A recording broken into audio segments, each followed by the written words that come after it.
Oh, mbona mimi umeniweka sana hapa? Na unajua mimi mtu nikikaa sehemu kama hii lazima utatoa kitu nini uniondoe. Kwa hiyo tusipoteze muda. Nipe changu mimi pasepe hapa. Shemeji, unajua mimi nimefikiria kwamba unataka kuondoka, utahitajisha usafiri. Na kama ni usafiri, unajua mimi niko na bodaboda wangu. Yaani bodaboda, yaani anapeleka bodaboda na ungurumisha ile mbaya. Naweza kumuita akudrop nyumbani faster. Alafu yani nakwambia bodaboda yule yani atakufikisha salama kabisa. Wewe sikia bwana. Mimi naona nimeacha shughuli zangu nikakaa na mtu kama hivi nimekaa tutapiga story. Hapo uje mahesabu yangu wako mbali sana. Nafikiria mambo mengine. Kwa hiyo mimi nitaka uniangalie chochote mimi paondoke hapa. Kwa kweli Yasir hapa mimi siko vizuri. Siko vizuri kabisa kwa mfuko, sina kitu. Alafu kitu kingine nikwambie shemeji yangu. Unajua wakati ulipoondoka na ile simu pale. Ile simu mimi ilikuwa inanitilia do. Yaani ilikuwa kifanya hivi tu nasikia pesa zishaingia. Lakini sasa imekuwa ngumu, yani mtu akitaka kunipatia pesa sasa paka aje hapa bezi. Aje anipatie ile pesa.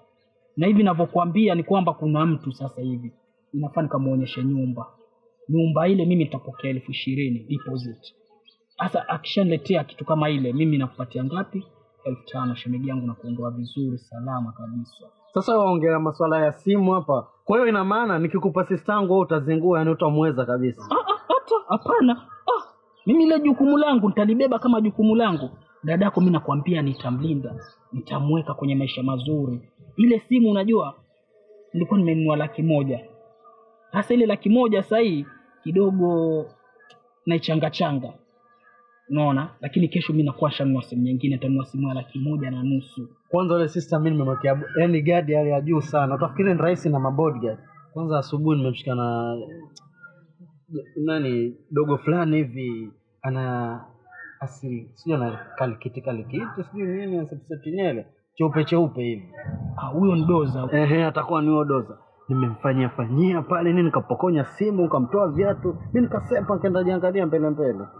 Unajua kweli muda si mrefu dadako amekuwa hapa na ameniambia kilichotokea ni kwamba huyu doza anamsumbua sana huyo. Ndio nimemalizana naye mimi. Mimi sitaki kujua nini itatokea wala nini, shamalizana naye.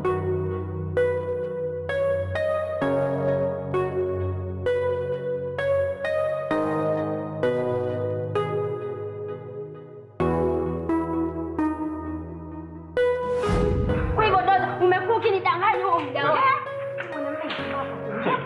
Hebu tu kama mnataka kupigana, nendeni mkapigane hivi. Si hapa msijezee watu, mnasikia? Wajibu na wewe ni mwanamume na midefu yako iko siri bwana. Hebu njooni.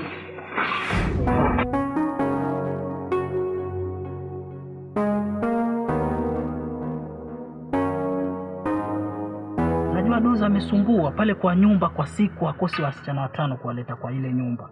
Sasa shemegi hiyo mita sioni kama ni adhabu tosha. Wewe ulikuwa unatoa kile kichwa kile unaondoka nacho. Unakuja niambia shemegi yangu hebu angalia kazi unaoifanya nzuri. Kichwa hiki. Nakwambia kile kichwa mimi ningekicheki hivi alafu kakipiga videbe. Nitamkataje kichwa mwanangu, kuna watu kibao alafu sijua mambo ya sheria anaweza chukuliwa nikaekwa ndani itakuwaje na mimi namwangalia maza. Kuna pesa mimi naisubiria 20,000. Jamaa anakuja na muonyesha nyumba pale. Ananipatia deposit 20,000. Sasa akishanipatia ile deposit shemeji yangu mimi nakupatia 5,000 sasa hivi. Dakika 5 tu ambazo zinakuja. Mimi naona mpotezea muda. Acha nikamke mbele.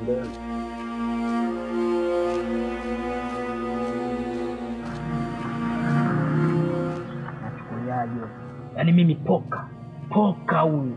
Anachukua tu hapa kama benki anakuja tu anawiti tu anakwenda. Hata kama nampenda sister yako lakini sio hivyo. Haya bibi yangu. Nieleze ile mambo ambayo ulikuja kuniambia kule nyumbani. Ni kama vile nilivyokuelezea mume wangu. Mimi nimetoka Chamani narudi nyumbani.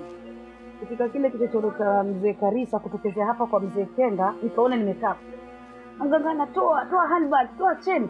Nikatoa kugeuka hivi ni huyu. Yaani huyu Yasir huyu, mtu akunibia mimi huyu. Nasikia mama tu. Mzee wa mtaa. Siwezi kusema sikuona wala sijui. Nilijionea na macho yangu. Manake ilikuwa nimeenda kununua credit. Naja. Nikasikia Yasir kwenye kona, nikatokeza hivi. Nikaenda nikamwambia Yasir, mregeshe mwenyewe vitu vyake. Huyu mama akaja juu, lakini sikumjibu. Nikamwambia mwanangu tende. Kuondoka tukaja huku nyumbani. Akajibu moja tu. Mtoto ataacha ama hataacha. Sawa mzee wa mtaa. Nataka tushirikiane kufupi. Mama, si umwache mtoto wako afungwe. Halima ni watu wazima. Kwa nini unaangilia? Kwa nini naangilia? Mzee wa mtaa, nataka kumwomba msamaha. Na mwanangu naye pia amwombe msamaha. Mimi si wakuomba msamaha. Wakuomba msamaha mwenyewe nimekuja naye ndiye huyu hapa. Mami, mimi naomba unisamehe kwa wale wote nilokufanyia. Alikuwa ni shetani tu ndo amenipitia. Hapa hakuna kusemehewa mtu. Mimi sitakusamehe. Unaona vile nilivyofanya Juma? Basi hata wewe nitakufanyia vile vile mpaka nikuweke ndani. Usamehe. Mama Salim usio mkali hivyo. Unajua tena ni mzazi. Mzazi? Huyu utamzaa hata kwa kusimama. Kubali bibi yangu, uombe msamaha nao kijana. Akiwa atafanya tena, basi tutampeleka mbele. Sikiliza mume wangu. Siku zote nakusikiza, lakini unaona kwa hivi. Utanisamehe huyu mpaka nimfunge huyu. Amezidi. Huyu ni mtoto kama ule mtoto wako. Kama hawa ni watu wa kuomba msamaha, basi wangekuja wao kule kwetu nyumbani. Wasingekaa mpaka sisi tuwafuate sisi hapa kwao. Ndio waombe msamaha. Mbona hawa kuja kule nyumbani kule kuomba msamaha? Bibi rudisha frame. Najua mjinga anakuwa mmoja. Mwerevu wanakuwa wengi. Sisi tumekuja hapa na dhumuni letu. Tumekwambia twende. Dhumuni langu ni akikataa, ile akirudia tena, akataa atakarudia tena na mfungo wa kijana. Kwa hivyo wewe kubali ule msamaha. Mimi pia nitawapokea msamaha. Alafu kuna jambo nitamwambia huyu kijana mbele ya mamake. Ndio kwangu unaombe msaada, mimi nitaomba msaada kwa serikali kwamba huyu kijana anataka biashara. Naweza omba msaada ukapata pesa kwa nini pikipiki ukafanya kazi yako kuliko hizi kazi hizi ambazo unaenda nazo hizi za kupigangeta watu, hizi kazi nzuri hizi.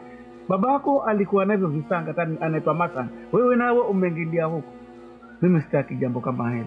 Na kuendelea hivyo nitakupeleka polisi.